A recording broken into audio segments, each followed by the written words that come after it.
హైదరాబాద్లో రోజు రోజుకి ఎండ తీవ్రత పెరుగుతోంది. గతేడాది వేసవిలో 40 డిగ్రీల ఉష్ణోగ్రతలు నమోదవగా ఈసారి 42 డిగ్రీల టెంపరేచర్ దాటింది. రాబోయే 5 రోజుల్లో నగరంలో వడగాలులు వీచే అవకాశాలున్నాయని వాతావరణ శాఖ అధికారులు తెలిపారు.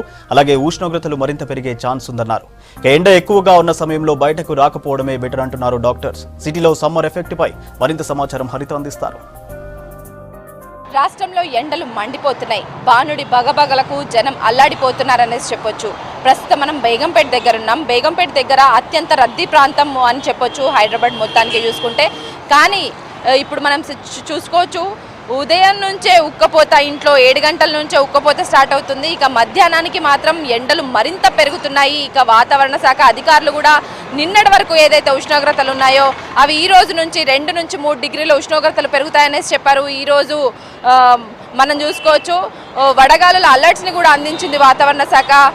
5 రోజుల పాటు వడగాలులు వీస్తాయి, అప్రమత్తంగా ఉండాలనేసి ఆదేశాలను జారీ చేశారు వాతావరణ శాఖ అధికారులు. ఇక బేగంపేట దగ్గర సిచ్యువేషన్ ఒకసారి చూసుకుంటే అత్యంత రద్దీ ప్రాంతమైన బేగంపేట మాత్రం చాలా ఖాళీగా, అంటే ఎప్పటితో పోలిస్తే సగానికి ట్రాఫిక్ పడిపోయిందనేసి చెప్పొచ్చు. అక్కడక్కడ అత్యవసర పరిస్థితుల్లోనే పబ్లిక్ బయటికి వస్తున్నారు. ఒకసారి ఆటో వాళ్ళని మనం మాట్లాడిద్దాం. వాళ్ళ కారోబార్ ఎట్లా ఉంది, వాళ్ళ గిరాకీ వస్తుందా లేదా అన్న విషయాల్ని. అన్న, నార్మల్తో పోలిస్తే ఈ ఎండాకాలంలో సిచ్యువేషన్, ఇప్పుడు ఎండలు మండిపోతున్నాయి, ఎట్లా ఉంది మీ కారోబార్, అంటే మీ గిరాకీ? ఏం లేదు, కారోబార్ అయితే ఏం లేదు, ఇక మేమైతే ఒకటే తిరుగుతున్నాం అంతే.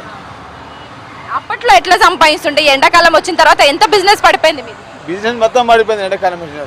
ఎండాకాలం నువ్వు కూడా బయటికి వెళ్ళడం కష్టమే కదా, మరి ఈ టైంలో అది కూడా వడగాలు అలర్ట్స్ అందించింది వాతావరణ శాఖ, మరి బయట తిరుగుతున్నావు? మరి బయట తిరుగుడు పైసలు ఎడికెళ్ళి అన్న మెడికల్ వస్తుంది, మరి బయట తిరుగుకుంటే. సో మనం చూసాము, ఆటో వాళ్ళు తప్పనిసరి పరిస్థితుల్లోనే బయటికి వెళ్తున్నాం తప్ప, అత్యవసరంగా ఉంది కాబట్టి మేము బయటికి వెళ్తున్నాం, చేసుకుంటేనే మాకు పూట గడుస్తుంది అనేసి అంటున్నారు.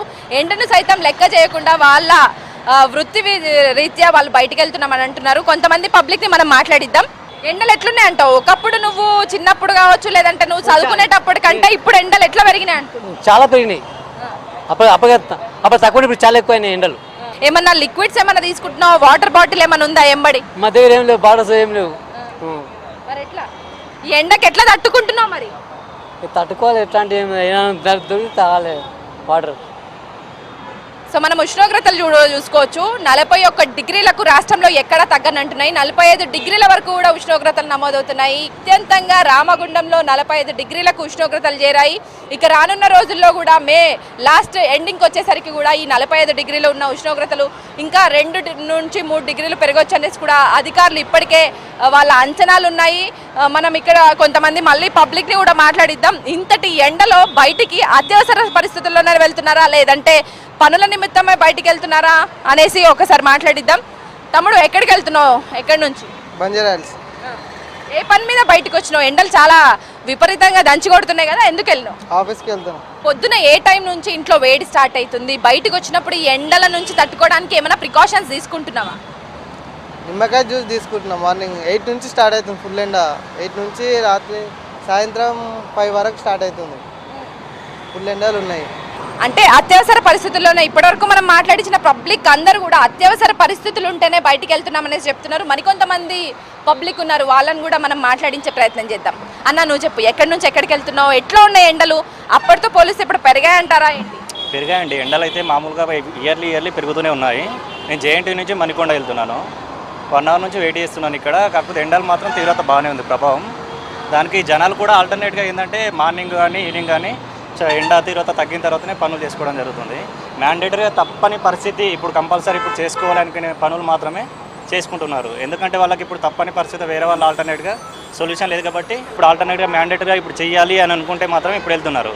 లేదు అనుకుంటే వేరే ఎప్పుడైనా చేసుకోవచ్చు అనే పనులు మాత్రం మార్నింగ్ కానీ ఈవినింగ్ కానీ ఎండ చల్లారిన తర్వాత చేసుకుంటున్నారు. మీరు కంపల్సరీ అంటేనే బయటకు వచ్చారా, లేదంటే? అవునండి, మ్యాండేటరీగా నాకు ఇంత పని ఉంది కాబట్టి నేను బయటకు వచ్చాను. లేదంటే ఎండ తీవ్రత తగ్గిన తర్వాత సాయంకాలం కానీ లేదంటే ఎర్లీ మార్నింగ్ కానీ చల్లబూటనే చేసుకునేవాడిని.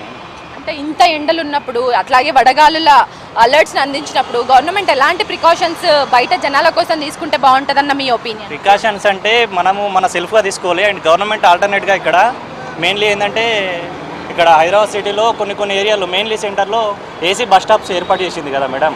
సో అదేనేది మొత్తం ఆల్టర్నేట్గా ఏంటంటే హైదరాబాద్ సిటీ మొత్తం మీద ఓవరాల్గా ఎక్కడెక్కడ ఎక్కువ జనాలు ఉంటున్నారు, ఎక్కడ స్టే